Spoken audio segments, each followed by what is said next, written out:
Bonjour chers internautes, aujourd'hui nous parlerons sport, plus précisément football.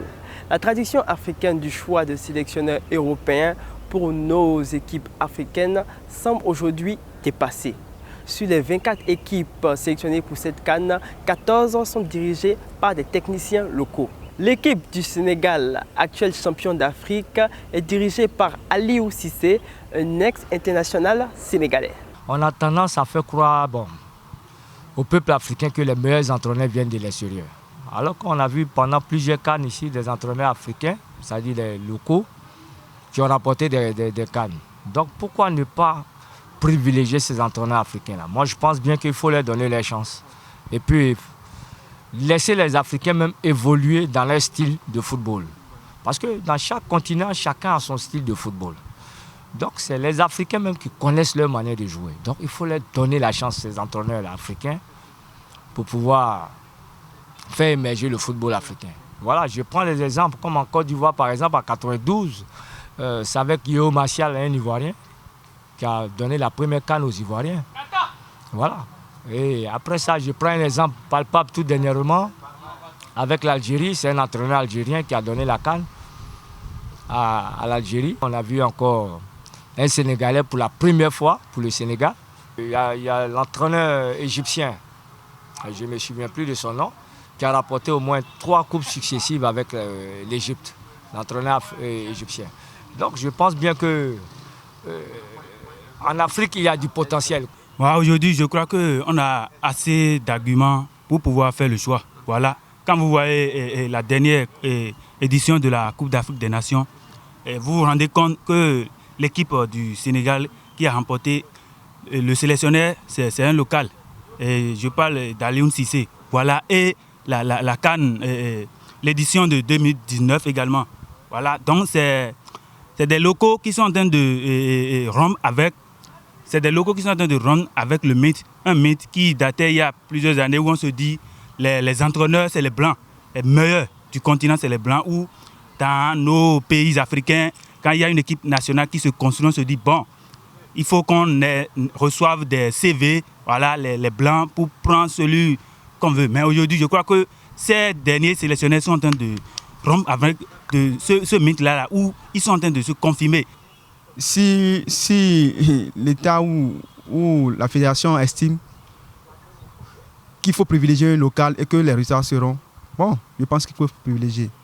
Maintenant, si c'est les étrangers qu'il faut privilégier, à eux de voir, puisqu'ils sont mieux placés. C'est eux qui voient comment ça se passe.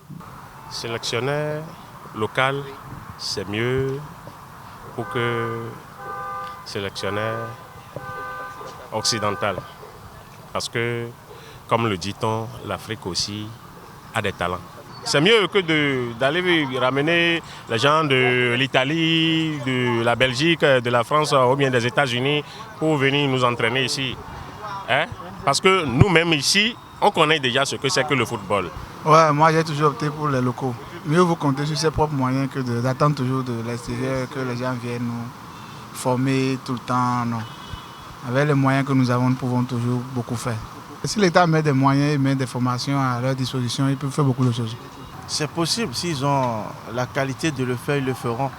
C'est possible parce que on voit parmi ces entraîneurs, il y a d'autres qui sont des joueurs qui jouent dans les grands clubs du monde entier. Donc, s'ils ont la qualité de le faire et ils ont la performance, ils le feront.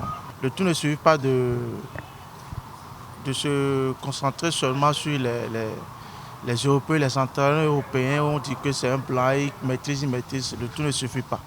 On voit les Noirs aujourd'hui qui sont dans les grandes équipes et à la fin sont là et on ne demande pas on ne demande pas leur avis de voir s'ils peuvent entraîner telle équipe. On veut juste que ça soit un blanc. Bon, en fait, on a cette idée que ça quitte l'extérieur, ce qui n'est pas bon. Bon, allez, question de sélectionneurs locaux ou internationaux, une vérité pour une vérité. Le Nigeria face à une équipe dont je tais le nom. L'entraîneur était Wester Off. Le Nigeria dominait le match et menait. Wester Off fait un changement au milieu de terrain. Le Nigeria perd le match. Wester Off n'a pas pu prendre son vol retour pour le Nigeria parce que tout le monde a compris qu'il a privilégié son état d'origine. Ça, c'est un aspect. Alors, Si le ministère investit dans la formation des anciens joueurs ou des encadreurs locaux, je pense qu'on n'a pas besoin d'aller chercher des formateurs à l'extérieur. On crée le vivier ici.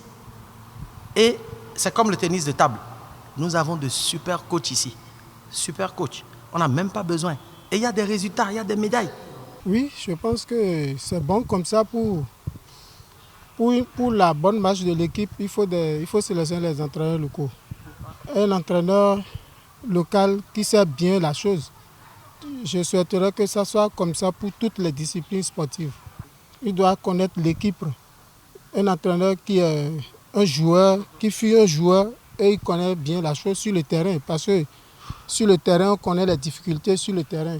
Donc l'entraîneur doit nécessairement connaître, savoir lire le jeu pour pouvoir